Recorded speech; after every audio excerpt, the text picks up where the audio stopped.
동물농장. 오, 겨울이 다가오자 몰리는 점점 귀찮은 존재가 됐다. 매일 아침 일에 지각을 하고서는 늦잠을 잤다는 핑계를 댔으며 식욕은 매우 왕성하면서도 이름 모를 병에 걸렸다고 호소하는 것이었다. 항상 여러가지 구실을 만들어서는 이를 빠지고 연못가에 가서 물에 비친 자신의 그림자를 홀린 듯이 들여다보고 있는 것이었다. 그러나 그보다 더 심각한 소문이 떠돌았다. 어느 날 몰리가 기다란 꼬리를 흔들며 건초를 하나 입에 물고는 기쁜 듯이 안틀로 나가자 클로버가 가까이 다가갔다. 몰리, 그녀가 말했다. 당신에게 매우 중대한 이야기가 있어요. 오늘 아침 당신은 동물농장과 폭스우드 농장의 경계인 울타리 저쪽을 들여다보고 있었죠. 난 다 알고 있어요. 필킹턴 씨의 일꾼 하나가 울타리 저쪽에 서 있었죠. 그리고 훨씬 먼 곳에 떨어져 있었지만 내 눈은 못 속여요. 분명히 그 사람은 당신에게 말을 걸고 있었으며 당신 코를 쓰다듬게 내버려두고 있었어요. 그건 도대체 뭐죠, 몰리? 뭐라고요? 그 사람과 아무 말도 하지 않았어요. 난 거기 없었어요. 그거 엉터리예요. 몰리는 부르짖듯 말하고 펄쩍 뛰며 앞발로 땅바닥을 긁기 시작했다. 그럼 몰리, 내 얼굴을 똑바로 봐요. 당신은 그 사람이 절대로 당신 코를 쓰다듬지 않았다고 내게 분명히 맹세할 수 있어요? 그건 엉터리예요 하고 몰리는 반복했지만 클로버의 얼굴을 똑바로 쳐다볼 용기는 없었다. 그리고 재빨리 들판으로 달아나 버렸다. 아, 그렇군 하고 클로버는 어떤 생각이 떠올랐다. 그녀는 외양간 몰리의 방으로 들어가 발로 짚을 뒤집어 봤다. 밀집 밑에는 작은 각설탕 덩어리와 여러가지 색깔의 리본 다발이 몇 개 숨겨져 있었다. 그로부터 사흘 후에 몰리는 자취를 감추었다. 수주일 동안은 그녀의 행방에 대하여 아무 소식이 없었다. 그런데 그 후 그녀를 룰링턴의 저쪽에서 보았다는 비둘기들의 보고가 들어왔다. 그에 따르면 그녀는 어떤 술집 밖에 서 있는 붉은색과 검은색으로 칠한 멋진 이륜마차에 메어져 있었다고 한다. 그리고 체크무늬 바지에 각반을 두른 그 점포의 주인인 듯한 뚱뚱한 붉은 얼굴의 사내가 그녀의 코를 쓰다듬으면서 설탕을 먹여주고 있었다. 그녀의 몸의 털은 다듬어지고 앞머리에 새빨간 리본을 달고 있었다. 그녀는 매우 기뻐하는 듯했다고 비둘기들은 입을 모아 말하는 것이었다. 그 후 아무도 몰리의 이야기를 하지 않았다. 1월이 되자 혹독한 추위가 닥쳐왔다. 땅바닥이 새처럼 단단하게 얼어붙어 밖의 일은 아무것도 못하게 되었다. 창고에서는 여러 번 회의가 열렸고 돼지들은 내년 봄에 작업 계획을 세우기에 분주했다. 분명히 다른 동물들보다 현명한 돼지들이 농장 경영에 관한 일체의 문제를 결정하는 것은 당연했다. 단지 그 결정은 과발수의 철성표에 의하여 확인되어야만 했다. 이 제도는 만일 스노볼과 나폴레옹 사이의 의견에 대립이 일어나지 않으면 원활히 운영되기로 되어 있었다. 그런데 이 양자는 어쩐지 의견이 대립되기 쉽다고 여겨지는 부분에서는 언제나 의견이 대립하는 것이었다. 어느 한편이 넓은 밭에 보리를 뿌리자고 제안하면 또 다른 한편은 반드시 귀리를 심어야 한다며 반대했다. 또 한편이 어느 밭은 양배추가 알맞다고 하면 상대는 근체류의 것은 전혀 나쁘다고 주장하는 것이었다. 쌍방 모두 지지자가 있었으므로 때로는 자칫 싸움이 생길 것 같은 경론을 벌이는 일조차 있었다. 회의 석상에서는 스노볼은 그 뛰어난 웅변으로 대다수의 지지를 얻는 일이 많았으나 나폴레옹은 회의대 중에 자기를 지지하는 표를 긁어 모으는 데 능숙했다. 그는 특히 양들 사이에서 절대적으로 인기가 있었다. 근래 양들은 네 다리는 좋고 두 다리는 나쁘다를 쉴 새 없이 연발하는 버릇이 생겨 그것 때문에 회의가 방해받는 일도 여러 번 있었다. 주의하여 보면 그들이 특히 네 다리는 좋고 두 다리는 나쁘다를 연발하여 회의를 방해하는 것은 언제나 스노볼의 연설이 중요한 대목에 이르렀을 때였다. 스노볼은 농장주택에서 발견한 농민과 축산이란 묵은 잡지를 몇 권 놓고 세심하게 연구하여 여러 가지 개혁안과 개선안을 많이 가지고 있었다.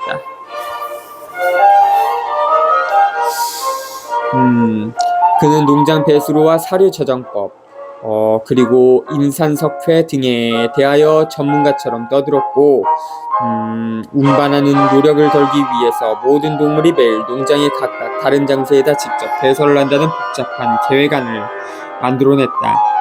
나폴레옹은 자신의 계획은 무엇 하나 제언하지 않고 그저 조용히 스노볼의 계획은 실패할 것이라며 때를 기다리고 있는 것 같았다. 그러나 양자가 논쟁하는 가운데 제일 맹렬했던 것은 풍차건설을 둘러싸고 교환된 논쟁이었다. 농장 건물로부터 별로 멀지 않은 커다란 방목장에 작은 언덕이 있는데 그곳이 이 농장에서 가장 지대가 높았다. 토지를 측량한 후 스노볼은 여기가 풍차를 건설하는데 가장 적합한 장소이니 여기에 풍차를 건설하면 그 풍차로 발전기를 움직이고 농장에 전기를 공급할 수 있다고 설명하였다. 전기가 들어오면 축사에 전기를 켜고 겨울에는 난방을 할 수 있으며 전기톱이나 건초 전단기, 여물 절단기, 그리고 전기 차규기 등을 가동할 수도 있다는 것이었다. 동물들은 이제까지 이러한 것은 들어본 적도 없었으므로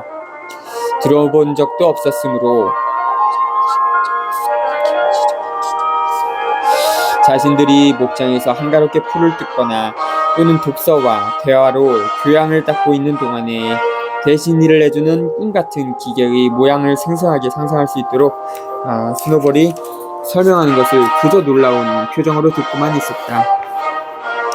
몇 주일 후 스노볼의 풍차 건설 계획은 완전히 세워졌다. 기계적인 자세한 점은 대부분 존스 씨의 장서였던 세 권의 책, 가정백과 벽돌 쌓는 법, 전기학 입문에서 얻은 것이었다. 스노볼은 전에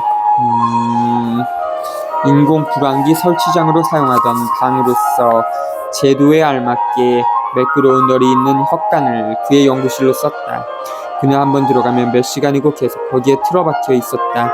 그는 책을 돌로 둘러 펼쳐놓은 채 앞발의 끝 사이에 백목을 끼우고서 이리저리 돌아가며 한 줄 한 줄 선을 긋고는 흥분한 나머지 약간 코를 시근거렸다.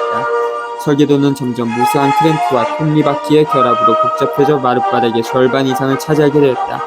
그 설계도는 다른 동물로서는 무엇인지 전혀 알 수 없었지만 보고만 있으면 몸이 뿌듯한 느낌을 갖게 했다.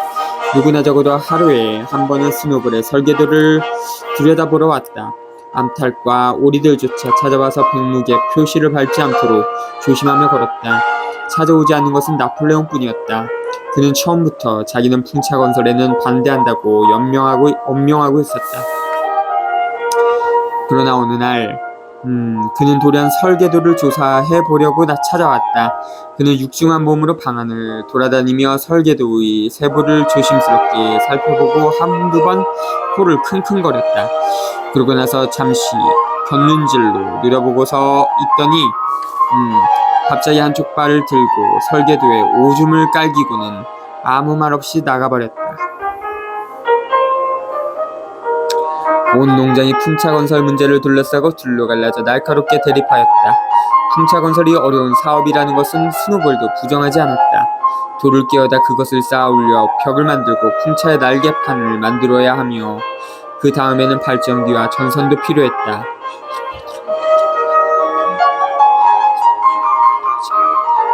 그러나 그의 주장에 따르면 그것은 1년 안에 전부 완성할 수 있다는 것이었다. 그리고 그것이 완성되면 노동력은 대폭 절약되고 일주일에 사흘만 일하면 된다고 주장하였다. 한편 나폴레옹은 현재 무엇보다도 긴급한 일은 식량의 증산으로서 만일 풍차 건설에 시간을 허비한다면 모두 굶어 죽을 것이라고 주장하였다. 동물들은 분열되었다. 그리고 각각 스노볼에 투표하면 일주일에 사흘 노동, 나폴레옹에 투표하면 배가 부르다 하는 두 개의 표 밑에 각각 당파를 결성하였다. 어느 당파에도 가입하지 않은 것은 오직 벤저민 하나뿐이었다. 그는 식량이 좀 더 증상되는 것이나 풍차가 노동력을 감소시켜주는 것이나 모두 다 믿지 않았다. 풍차가 있든 없든 생활은 여전할 것이다 라고 그는 말했다. 풍차 건설을 둘러싼 논쟁 이외에 농장 방위 문제가 있었다. 인간들은 외양간의 전투에는 패했지만 농장을 탈환하고 존스 씨를 복귀시키기 위해 각오를 새로이 하고 한층 단호한 공격을 해올 것이라는 점은 충분히 추측할 수 있었다. 인간이 패배했다는 뉴스가 그 근방에 온 시골에 퍼져 그 때문에 가까운 농장의 동물들이 한층 다루기 힘들게 된 이상 그들로서는 대공세를 하지 않을 수 없게 됐다. 언제나처럼 스노볼과 나폴레옹은 의견이 대립됐다. 나폴레옹에 의하면 동물들이 지금 해야 할 일은 화기를 들여다 그들 스스로 그 조작 훈련을 하는 것이었다.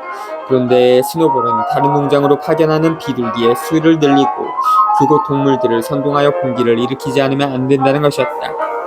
만일 스스로 방위를 할 수 없으면 반드시 정복될 것이라고 한편이 말하면 만일 도처에서 반란이 일어나면 스스로를 방위할 필요는 전혀 없게 될 것이라고 다른 편에서는 말했다. 동물들은 우선 나폴레옹이 말하는 쪽으로 귀를 기울이고 다음에 스노볼의 말을 들었지만 어느 쪽이 옳은가를 결정할 수는 없었다. 사실을 말하자면 그들은 그때마다 말하고 있는 편의 의견에 끌려서 동의하고 있었던 것이다. 결국 스노볼의 계획이 완성되는 날이 왔다. 풍차 건설 공사에 착수하느냐 안 하느냐의 문제는 다음 일요일 총회에서 표결하기로 되었다. 동물들이 창고에 모이자 스노볼이 일어서서 가끔 양들의 매매 소리에 방해를 받으며 풍차 건설에 필요한 이유를 설명하였다. 다음에 그것을 반박하기 위해 나폴레옹이 일어섰다. 그는 매우 조용하게 풍차 건설이란 넌센스이니까 아무도 찬성하지 않도록 해주기 바란다고 말하고 곧 다시 앉았다. 말한 것을 시간으로 따지면 30초도 못 되는 것 같았고 또 그는 자기 말이 효과가 있는지 없는지에는 신경 쓰지 않는 듯했다. 그의 말을 듣고 스노볼은 분개하여 일어섰다. 그리고 또 매매 떠들기 시작한 양들을 꾸짖어 침묵시킨 후 풍차 건설의 추진에 관해 열변을 토하기 시작했다. 이때까지 지지자는 양편 모두 거의 반반이었다. 그러나 그 순간 그들은 스노볼의 웅변에 완전히 매혹되어 버렸다. 그는 열띤 목소리로 동물로부터 천박한 노동이 사라지는 동물 농장의 미래상을 아름답게 묘사해 나갔다. 그의 상상력은 이제 건초 전 땅이나 무를 얇게 써는 기계를 훨씬 넘어 전기는 모든 가축 축사의 전용, 전등과 냉온수와 난방을 제공해 주며 팔곡기와 쟁기, 썰레와 롤러, 그리고 수확기와 결속기까지도 운전할 수가 있다고 그는 말했다. 그가 연설을 마쳤을 무렵에는 이미 표결 결과가 어떨 것인가는 명백해졌다. 그런데 마침 이때 나폴레옹이 일어나더니 스노볼을 기묘한 곁눈질로 보면서 이제까지 들어본 적이 없는 높은 소리를 질렀다. 그 순간 밖에서 무섭게 짖어대는 소리가 일어나며 노쇠단추를 목에 건 9마리의 큰 개들이 창고 안으로 뛰어들었다. 그리고 스노볼을 향해 일제히 덤벼들었다. 스노볼은 아슬아슬하게 물려고 덤벼드는 개들을 피했다. 그러고는 눈깜빡할 사이에 밖으로 뛰어나갔고 개들은 그 뒤를 쫓아갔다. 동물들은 모두 너무 놀라고 겁에 질린 나머지 서로 밀치면서 밖으로 빠져나와 그 추적을 가만히 지켜볼 뿐이었다. 스노볼은 큰 길로 통하는 기다란 목장을 가로질러 마구 뛰어갔다. 그야말로 돼지가 아니면 할 수 없는 뜀박질이었으나 개들은 계속 뒤를 따라가고 있었다. 갑자기 그가 미끄러져 분명히 붙잡혔다고 보였으나 곧 다시 일어나 앞서보다도 더 빠른 속도로 뛰기 시작했고 개들도 다시 쫓아가기 시작했다. 그 중에 한 마리가 조금만 속력을 내면 스노볼의 꼬리를 물어버릴 것 같았으나 스노볼은 꼬리를 흔들면서 겨우 도망쳤다. 그리고 그는 최대한으로 속력을 내서 겨우 2-3인치 차이로 울타리의 구멍을 빠져나가자 그대로 어디론가 가버리고 말았다. 동물들은 겁에 질려 말도 못하고 슬금슬금 창고로 돌아왔다. 개들도 다시 돌아왔다. 처음에는 이 개들이 어디서 왔는지 아무도 상상하지 못했으나 그 문제는 즉시 풀렸다. 그들은 전에 나폴레옹이 어미에게서 떼어내 남몰래 키우고 있던 그 강아지들이었다. 아직 완전히 자라지는 않았으나 몸집이 크고 늑대와 같이 사나운 얼굴을 하고 있었다. 그들은 나폴레옹 가까이 따라붙었다. 그들은 나폴레옹 가까이 따라 붙였다. 그리고 이전에 다른 개가 존슨 씨에게 하던 그대로 나폴레옹을 향하여 꼬리를 흔들고 있는 것이 눈길을 끌었다. 잠시 후 나폴레옹은 그들 개를 이끌고 높은 연단에 올라갔다. 그것은 언젠가 메이저 영감이 서서 영설을 하던 곳이었다. 그리고 이제부터는 일요일 아침 총회를 그만둔다고 선언하였다. 그가 말하는 바에 따르면 그런 것들은 불필요한 시간의 낭비라는 것이었다. 따라서 오늘 이후로 농장 경영에 관한 모든 문제는 자신이 의장이 되는 돼지들의 특별위원회에서 결정하겠다고 했다. 이 위원회는 비밀 회의를 하고 회의 종료 후 그 결정은 일반에게 전달될 것이었다. 일요일마다의 집회는 계속 행하지만 그것은 기에 격리하고 영국의 동물들을 재창한 후 그 일주일의 명령을 받기 위해서였다. 따라서 토론회는 일체 폐지하는 것이었다. 동물들은 스노볼의 추방으로 충격을 받기는 하였지만 이 선언을 듣고 당황했다. 그들 중에는 정당한 의견을 제시할 수만 있으면 항의를 하고 싶다고 생각하는 자도 있었다. 복서조차 막연하게 걱정하였다. 그는 귀를 뒤로 젖히고 여러 번 갈기를 흔들어 세우면서 열심히 생각해보려고 애썼으나 결국 발언할 만한 아무것도 발견할 수 없었다. 그러나 돼지 가운데는 그보다는 나아서 생각하는 것을 발언할 수 있는 자도 있었다. 앞줄에 자리 잡고 있던 4마리의 젊은 돼지는 소리를 꽥꽥 지르며 일제히 일어서서니 즉시 반대 의견을 말하기 시작했다.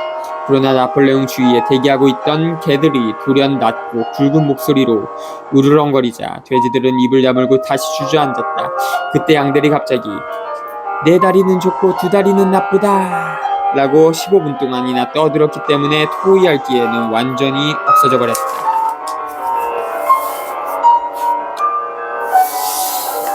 뒤에 스킬러가 파견되었다. 농장이 여기저기를 순회하면서 새로운 협의 내용을 다른 동물들에게 설명하기 위해서였다. "동지 여러분" 하고 그는 부르짖었다. "여기에 계신 여러분은 나폴레옹 동지가 스스로가의 일을 막기 위해 얼마나 큰 희생을 치르고 있는지를 충분히 알고 있으리라 생각합니다. 동지 여러분, 남을 지도하는 위치에 선다는 것이 즐거우리라고 생각하지 마십시오. 오히려 그것은 깊고 무거운 책임입니다. 모든 동물은 평등하다는 것을 나폴레옹 동지 이상으로 확신하고 있는 분은 없습니다. 그는 당신들 스스로 여러 가지 결정을 하도록 마음속으로 원하고 있습니다. 그런데 여러분은 어쩌다 보면 잘못하여 그릇된 결정을 하는 수가 있습니다. 만일 그렇게 되었을 경우 우리들은 도대체 어떻게 되겠습니까? 여러분, 가령 풍차라는 농담을 하고 있던 스노볼, 그 스노볼을 지도자로 결정했다면 과연 어떻게 됐겠습니까? 그래도 그는 외양간 전투에서는 용감히 싸우지 않았느냐고 누군가 말했다. 그저 용감히 그것만으로는 충분치 못하오 라고 스킬러가 쏘아붙였다. 충성과 복종만이 오직 중요하오. 그리고 외양간의 전투에 대하여 말한다면 이제 곧 우리들이 스노볼의 공로를 과대평가했음을 알게 될 때가 옵니다. 동지 여러분, 규율입니다. 철통 같은 규율입니다. 이것만이 오늘날 우리들의 구호입니다. 만일 한 걸음 잘못 옮기면 우리들의 적은 곧 우리들을 습격할 것입니다. 알겠습니까? 여러분 중에는 존스가 돌아와 주었으면 하고 원하는 자는 한 명도 없을 것입니다. 어떻습니까? 이번에도 이런 의견에 아무도 입을 열지 못했다. 분명히 동물들 중에서 존스가 돌아와 주었으면 하고 원하는 자는 하나도 없었다. 만일 일요일 아침 토론을 계속하는 것이 존스를 복귀시키는 결과가 된다면 토론을 그만두는 도리밖에 없을 것이다. 복서는 그때부터 시간을 들여서 이 문제를 충분히 생각했으므로 동지 나폴레옹이 그렇게 말한다면 그것이 옳습니다라고 말의 분위기를 대변하였다. 그리고 그 이후 계속 그는 내가 좀 더 일하면 된다고 하는 자신만의 격언 외에 나폴레옹은 항상 옳다고 하는 격언을 채택하게 되었다. 그 무렵에는 이미 날씨가 풀려서 봄 경작이 시작되고 있었다. 스노볼이 앞서 풍차 설계를 하던 방은 폐쇄되어 모두들 마룻바닥에 그려진 설계도는 지워진 것으로 생각하고 있었다. 일요일 오전 10시에는 항상 동물들이 창고에 모여서 그 주일에 명령을 전달받았다. 이미 살이 깨끗이 떨어져 나간 메이저 영감의 두개골을 무덤에서 파내 총포역 깃대 밑에 나무 그루터기 위에 놓았다. 농장기의 개양이 끝나자 동물들은 창고에 들어가기 전 그 두개골 앞에서 정중한 태도를 하지 않으면 안 된다는 지시를 받았다. 이제 그들은 이전처럼 모두들 함께 모여 있는 일은 없었다. 나폴레옹은 스킬러와 노래 및 시를 짓는데 놀라운 솜씨가 있는 미니머스라는 다른 한 마리의 돼지와 함께 높은 단상 정면에 앉았고 9마리의 젊은 개들이 그 3마리를 둘러싸고 반원형으로 늘어섰으며 다른 돼지들은 그 뒤에 앉았다. 남은 동물들은 창고의 중앙에 그들과 서로 맞아져 앉았다. 나폴레옹이 딱딱한 군대식 말투로 그 주의 명령을 읽으면 일동은 영국의 동물들을 한번 부르고 해산하였다. 스노볼이 추방된 후 3번째의 일요일에 결국 풍차는 건설하기로 했다는 나폴레옹의 선언을 듣고 동물들은 모두 놀랐다. 그는 마음이 변한 이유에 대해서는 아무 말도 하지 않았고 오직 이 과외의 과제는 대단한 작업이며 식량 배급조차 줄이지 않으면 안 될지도 모른다고 동물들에게 경고를 주었을 뿐이었다. 그러나 계획은 매우 자세한 점에 이르기까지 철저히 감추어져 있었다. 돼지특별위원회가 이제까지 3주일이나 이 계획과 씨름해온 것이었다. 풍차의 건설 산업은 그에 따르는 여러가지 개량 사업을 포함하여 완공하는 데 2년 정도 걸린다는 견우였다. 그날 밤 스킬러는 다른 동물들에게 실은 나폴레옹은 결코 풍차의 건설에 반대는 안 했다고 실토했다. 뿐만 아니라 그의 설명에 따르면 처음에 풍차의 건설을 주장한 것은 오히려 나폴레옹이고 스노볼이 불안기 설치장 바닥에 그려놓은 설계도는 사실 나폴레옹의 서류 가운데서 도둑질한 것이며 풍차는 실제로 나폴레옹 자신이 고안해냈다는 것이었다.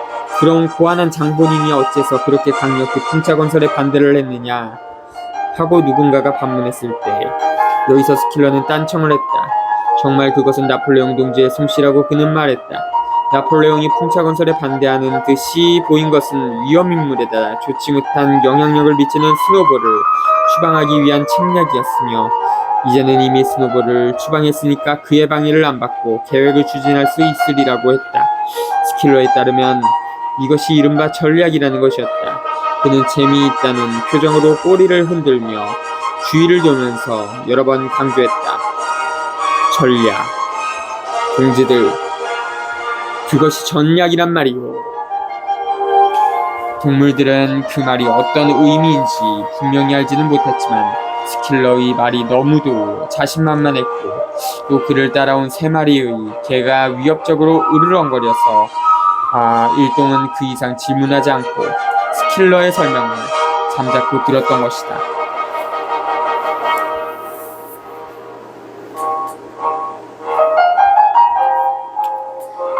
자주